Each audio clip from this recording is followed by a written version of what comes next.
নতুন আইন কার্যকর হওয়ার পরেই অভিনব রায় ত্রিপুরা হাইকোর্টের। মাদক পাচারকারীদের জামিনের আবেদন স্থগিত রেখে অভিযুক্তদের পরিবারকেই নেশামুক্ত অভিযান চালানোর নির্দেশ বিচারপতির।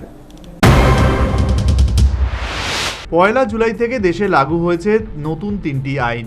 নতুন আইনে প্রথাগত শাস্তির পাশাপাশি কমিউনিটি সার্ভিসকেও একটি সংশোধনাত্মক শাস্তি হিসেবে বিবেচিত হয়েছে। ভারতীয় ন্যায় সংহিতার 4F ধারায় উল্লেখ রয়েছে এই বিষয়টি। এই পথেই অভিনব রায় দিলেন ত্রিপুরা উচ্চ আদালতের মাননীয় বিচারপতি অরিন্দম লোধ। NDPS ধারায় মাদক পাচারে অভিযুক্ত জীবনজয় ত্রিপুরা এবং সেলেনজয় ত্রিপুরা ত্রিপুরা উচ্চ আদালতে জামিনের আর্জি জানান। বিচারপতি জামিনের রায় স্থগিত রাখেন 4 অগস্ট পর্যন্ত। পাশাপাশি দেন একটি ঐতিহাসিক রায়। বিচারপতি অরিন্দম লোধ অভিযুক্তদের পরিবারকে রায়দান পর্যন্ত তাদের পারিপার্শ্বিক এলাকায় নেশা মুক্তি অভিযান চালানোর নির্দেশ দেন।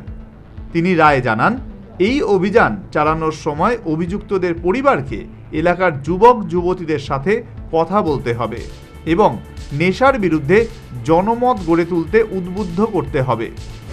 অরিন্দম লোধ সাহেব বলেন যে যেহেতু কমিউনিটি সার্ভিসও এখন আমাদের এই বিচার প্রক্রিয়ার একটা অন্তর্গত অঙ্গ, তো সেই হিসাবে একটা ইনোভেটিভ রায় উনি দেন।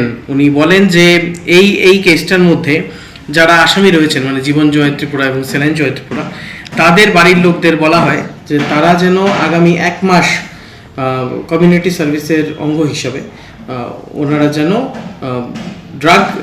ড্রাগের বিরুদ্ধে একটা ক্যাম্পেনিং করেন, অ্যান্টি ড্রাগ ক্যাম্পেনিং ওনাদের গ্রামে এবং ওনাদের মহকুমার মধ্যে যেন করেন। এবং এর জন্য ওনারা সাধারণ প্রশাসন থেকে, পুলিশ প্রশাসন থেকে, সবার থেকে ওনারা কোঅপারেশন পাবেন। এবং 1 মাস এটা করার পরে এবং ওনাদের বলা হয়েছে যেন 2 পরিবারের ব্যক্তিরা বিভিন্ন গ্রামের বিভিন্ন মুরব্বী যারা রয়েছেন তাদের সঙ্গে মত বিনিময় করেন, যারা ইয়াং জেনারেশন যারা আছেন, যারা মূলত ড্রাগের দিকে ধাবিত হচ্ছে, তাদের সঙ্গে কথা বলে এবং একটা অ্যাওয়ারনেস যেন ছড়ায়।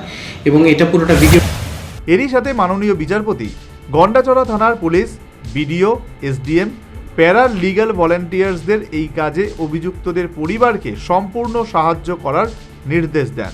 এছাড়াও গন্ডাছড়ার জেলা শাসকের কাছে অংশগ্রহণকারীদের মতামত সহ সম্পূর্ণ অভিযানের রিপোর্ট তলব করেন বিচারপতি। আদালতে জমা দিতে হবে অভিযানের ফটো এবং ভিডিও, তারপর হবে জামিনের রায় ঘোষণা। Bureau report, news vanguard.